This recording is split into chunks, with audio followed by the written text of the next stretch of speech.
Shalom, selamat pagi Bapak Ibu Saudara, Jemaat GKI Palembang yang dikasihi oleh Tuhan. Pagi hari ini kita bersyukur karena Tuhan kembali mengundang kita untuk datang menghampiri hadiratnya, bersekutu dengan Dia. Dan pagi hari ini kita sama-sama bersyukur juga karena Tuhan sekali lagi mau memperdengarkan sabdanya bagi setiap kita.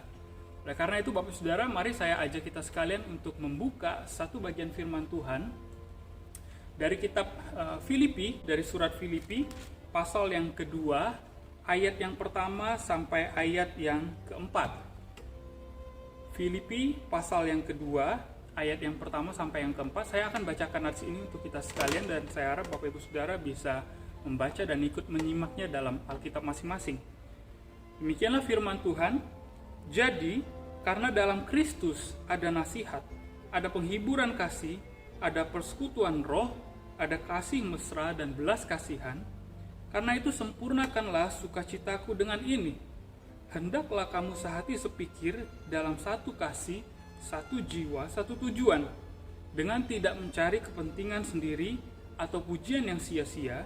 Sebaliknya, hendaklah dengan rendah hati yang seorang menganggap yang lain lebih utama daripada dirinya sendiri. Dan janganlah tiap-tiap orang hanya memperhatikan kepentingannya sendiri, tetapi kepentingan orang lain juga. Bapak Ibu Saudara, renungan firman Tuhan pada pagi hari ini akan saya bagi menjadi 3 bagian besar. Yang pertama, kita akan sama-sama melihat apa sebenarnya menjadi nasihat Rasul Paulus bagi jemaat di Filipi. Yang kedua, kita akan sama-sama menggali nanti apa yang menjadi dasar dari nasihat Rasul Paulus tersebut. Dan bagian terakhir, bagian ketiga, kita akan sama-sama belajar langkah praktis apa yang Rasul Paulus berikan bagi jemaat Filipi, dan tentunya saya yakin juga bagi jemaat gereja masa kini untuk dapat menjalankan nasihatnya tersebut. Bapak Ibu Saudara, bagian pertama, ketika kita membaca perikop ini, maka kita akan dapat segera mengetahui bahwa nasihat Rasul Paulus itu terdapat di dalam ayat yang kedua. Saya akan bacakan ayat kedua sekali lagi untuk kita. Karena itu sempurnakanlah sukacitaku dengan ini.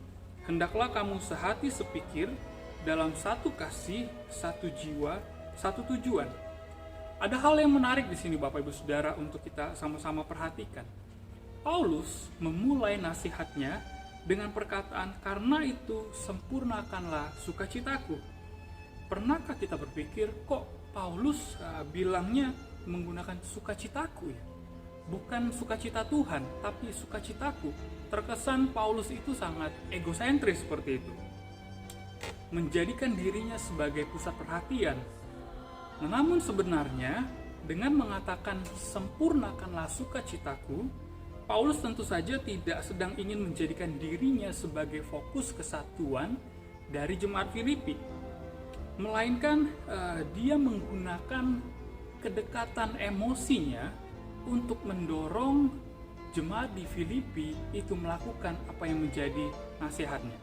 Jadi sekali lagi, Paulus bukannya egosentris di sini, tapi dia memanfaatkan, dia menggunakan kedekatan emosinya secara personal dengan jemaat Filipi untuk mendorong mereka melakukan nasihatnya.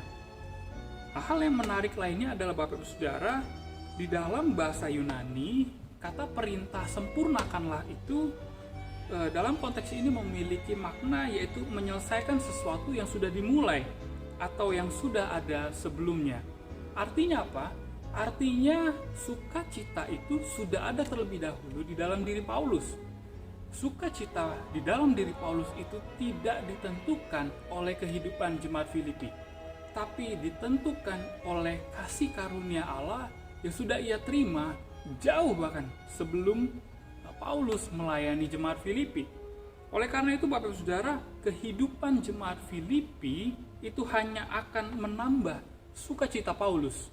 Menambah sukacita Paulus, bukan menentukan sukacita di dalam dirinya. Nah, dengan kedekatan emosi yang ia miliki, Paulus kemudian menasihatkan jemaat di Filipi, hendaklah kamu sehati sepikir dalam satu kasih, satu jiwa, dan satu tujuan. Di sini intinya Bapak Ibu Saudara, Paulus itu ingin meminta supaya jemaat Filipi memelihara kesatuan kehidupan mereka di dalam gereja. Nah, pertanyaannya adalah mengapa jemaat Filipi perlu memelihara kesatuan itu. Kalau kita baca ayat sebelum perikop ini, yaitu ayat 27 sampai ayat 30, maka kita akan mengetahui bahwa di situ Paulus meminta jemaat Filipi untuk hidup berpadanan dengan Injil Kristus.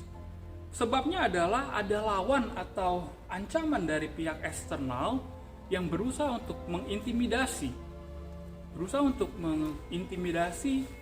jemaat di Filipi. Nah, ancaman tersebut bisa berupa penganiayaan ataupun ajaran sesat yang berbeda dari Injil Kristus Yesus yang Paulus sudah ajarkan kepada mereka. Nah, terhadap ancaman eksternal ini, Paulus meminta jemaat di Filipi untuk mereka berdiri teguh di dalam teologi yang benar, yaitu berita Injil Kristus yang Paulus sudah ajarkan dan beritakan kepada mereka. Namun Bapak Ibu Saudara, selain ancaman dari pihak eksternal, ada juga ancaman dari pihak internal. Kalau kita membaca di pasal yang keempat ayat yang kedua, di situ Paulus menyebut nama dua orang wanita, yaitu Euodia dan Sintike, dan meminta kepada dua orang wanita ini supaya mereka sehati sepikir di dalam Tuhan. Nampaknya bibit-bibit disharmoni itu mulai terlihat di dalam jemaat Filipi. Rivalitas dan persaingan yang terjadi di dalam internal jemaat tentu menjadi satu ancaman yang sangat berbahaya jika dibiarkan, Bapak Ibu Saudara. Oleh karena itu, jika kita kembali ke pertanyaan awal tadi, mengapa jemaat Filipi perlu menjaga kesatuan? Jawabannya jelas, karena Paulus tidak ingin disharmoni di dalam jemaat ini terus melebar sehingga menyebabkan perpecahan di dalam jemaat. Nah, lantas kesatuan seperti apa yang Paulus harapkan ada di dalam jemaat Filipi? Ada dua hal yang paralel di sini, Bapak Ibu Saudara. Yang pertama adalah hendaklah kamu sehati sepikir, itu paralel dengan satu tujuan. Sedangkan dalam satu kasih itu paralel dengan satu jiwa. Jadi ada dua paralel di dalam ayat ini. Paralel yang pertama itu berbicara tentang kehendak yang sama untuk mengejar tujuan yang sama. Ini tidak semata-mata berbicara tentang ide atau gagasan atau buah pikiran yang sama, Bapak Ibu Saudara. Tapi ini lebih kepada kita itu mempunyai hasrat atau kehendak yang sama, bukan hanya di dalam diri hamba Tuhan majelis, tapi juga seluruh anggota jemaat gereja untuk mengejar satu tujuan yang sama. Jadi ini bukan hanya berbicara tentang pikiran, ide, tapi kehendak kita. Nah, paralel yang kedua, Bapak Ibu Saudara, satu kasih, satu jiwa itu berbicara tentang kasih yang mengikat seluruh jemaat sehingga mereka itu menjadi satu kesatuan. Bagi Paulus, tidak mungkin gereja bisa mencapai tujuan yang Allah sudah tetapkan, yaitu untuk menjadi terang di tengah-tengah dunia yang sudah gelap ini, kalau jemaat tidak memiliki kesatuan. Namun masalahnya adalah apa yang sebenarnya menjadi dasar dari kesatuan tersebut. Hal inilah yang akan saya bahas dalam bagian kedua dalam renungan ini. Mari kita perhatikan ayat yang pertama sekarang. Jadi, karena dalam Kristus ada nasihat, ada penghiburan kasih, ada persekutuan roh, ada kasih mesra dan belas kasihan. Nah, kita tidak akan mengupas satu persatu dari keempat poin ini, Bapak Ibu Saudara, tapi saya ingin mengatakan bahwa yang menjadi dasar dari kesatuan jemaat Filipi itu adalah Kristus sendiri. Paulus sedang ingin mengajak jemaat di Filipi untuk mereka melihat kembali perjalanan iman mereka bersama dengan Yesus Kristus. Mulai sejak mereka diselamatkan, mereka menerima Tuhan Yesus sebagai juru selamat mereka. Kemudian dalam perjalanan iman itu mereka merasakan kasih dan pemeliharaan dari Kristus, sekalipun mereka harus menghadapi berbagai tantangan, penganiayaan yang ada di dalam lingkungan masyarakat mereka, tapi kasih Kristus itu tetap menopang mereka. Dan sebagai orang yang sudah ditebus, Bapak Ibu Saudara, jemaat Filipi sekarang dipersatukan oleh Roh Kudus menjadi satu anggota tubuh Kristus.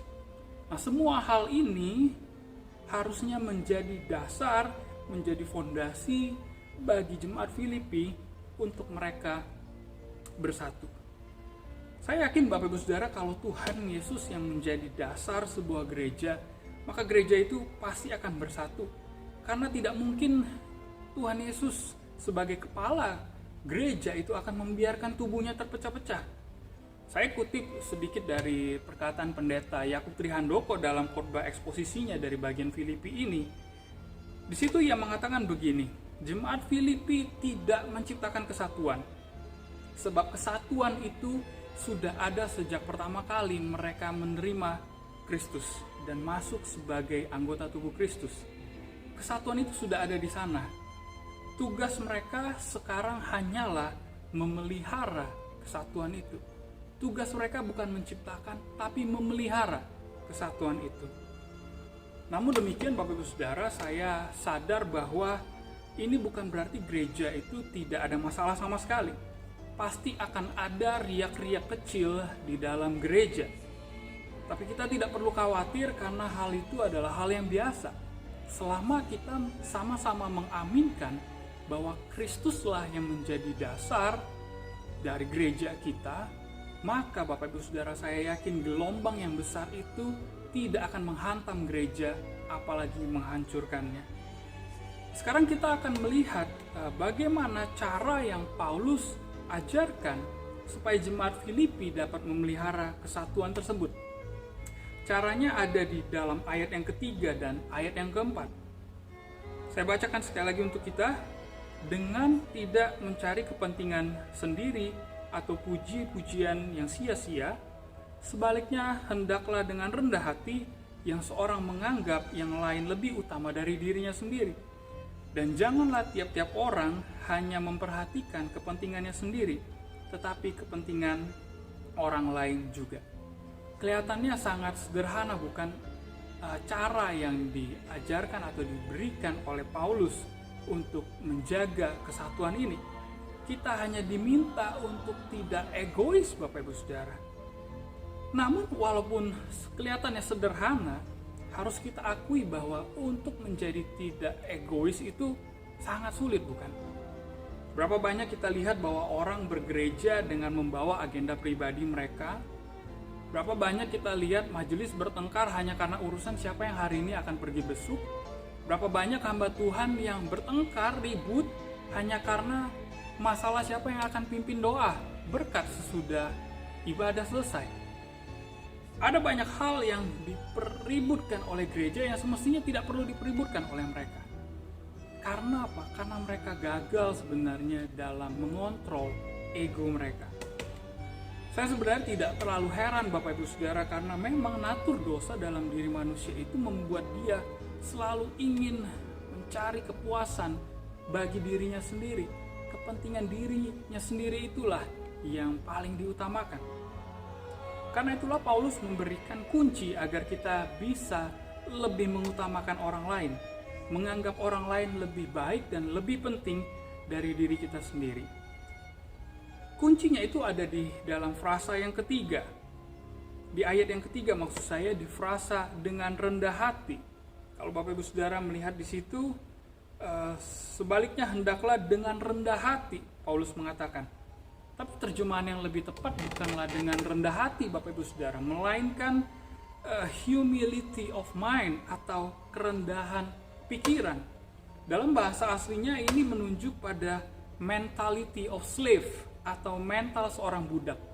Orang yang mengerti bahwa dirinya tidak pantas, dirinya tidak layak, dirinya tidak punya hak apa-apa. Jadi ini bukan masalah hati, bukan masalah perasaan, tapi masalah pikiran kita, masalah akal budi kita. Kalau saya lebih suka menyebutnya sebagai pikiran kita harus terus berpusat pada Injil Kristus. Artinya apa? Artinya kita tahu siapa diri kita di hadapan Tuhan. Bukankah kita dahulu adalah orang yang tidak pantas, orang yang hina, orang yang terus-menerus berjibaku di dalam lumpur dosa, tapi karena kasih karunia Allah, Dia mau menyelamatkan kita. Semua hanya karena kasih karunia-Nya. Padahal di luar sana banyak kita pikir orang yang mungkin lebih baik kehidupannya daripada kita. Tapi kenapa Tuhan mau memilih kita menjadi anak-anak-Nya? Semua hanya karena kasih karunia-Nya, Bapak Ibu Saudara. Jadi pikiran kita itu harus terus-menerus kita arahkan kepada Injil. Dengan demikian kita bisa menganggap orang lain lebih utama dari diri kita sendiri. Jika pikiran kita itu terus-menerus diisi oleh Injil, maka disitulah kita bisa memperhatikan kepentingan orang lain di atas kepentingan kita sendiri. Karena kita tahu bahwa diri kita itu tidak lebih baik dari orang lain.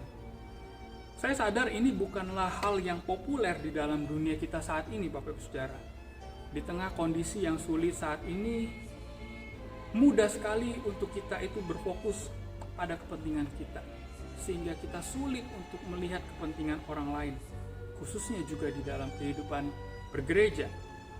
Namun Paulus memberikan contoh seorang pribadi yang paling sempurna, yang sebenarnya tidak memiliki kepentingan apa-apa, tapi mau memikirkan kepentingan kita.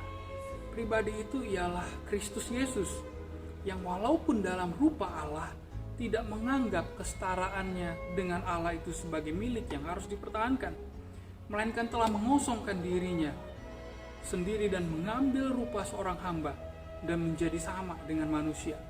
Dan dalam keadaannya sebagai manusia, Bapak Ibu Saudara, ia telah merendahkan dirinya dan taat sampai mati, bahkan sampai mati di atas kayu salib. Kalau Kristus sudah dengan begitu rupa berkorban buat kepentingan kita, buat keselamatan kita, maka bukankah kita juga harus memikirkan kepentingan orang lain juga? Apa yang Kristus sudah lakukan untuk kita, itulah yang harus kita lakukan bagi sesama kita. Bapak Ibu Saudara, pagi hari ini setiap kita yang mendengarkan firman Tuhan ini, mari kita sama-sama bertanya kepada diri kita masing-masing. Seperti apa selama ini kita bergereja? Apakah kita telah berperan sebagai pembawa damai, atau justru kehadiran kita itu membawa disharmoni di dalam gereja, Bapak Ibu Saudara? Karena kita itu sibuk terus-menerus memikirkan kepentingan kita, sehingga kita lupa bahwa kepentingan, bahwa agenda Tuhanlah yang seharusnya kita utamakan. Mari kita memohon pertolongan Roh Kudus supaya kita bisa menjadi agen-agen pemersatu di dalam gereja. Biarlah Tuhan sendiri yang akan menolong kita untuk merenungkan dan mengumulkan firman Tuhan sepanjang hari ini. Saya ajak kita sekalian untuk berdoa. Tuhan, ampuni kami kalau selama ini seringkali kami dengan pikiran kami, dengan perkataan kami, dengan perbuatan kami tidak menjadi agen-agen pemersatu di dalam gereja. Justru dengan keberadaan kami melukai hati sesama kami, anggota tubuh Kristus di dalam gereja ini. Tuhan, ampunilah kami dan ajarlah kami ya Tuhan melalui firman Tuhan pagi hari ini, supaya kami boleh terus mengingat bukan agenda kami, bukan kepentingan diri kami yang harus kami utamakan di dalam kehidupan kami bergereja, tapi agenda Tuhan, kepentingan Tuhan, dan orang lainlah yang harus kami pikirkan. Terima kasih ya Bapak, biarlah Engkau sendiri akan menolong setiap kami sepanjang hari ini untuk boleh memikirkan dan menggumulkan firman ini. Di dalam nama Kristus Yesus Tuhan kami sudah berdoa. Amin. Terima kasih.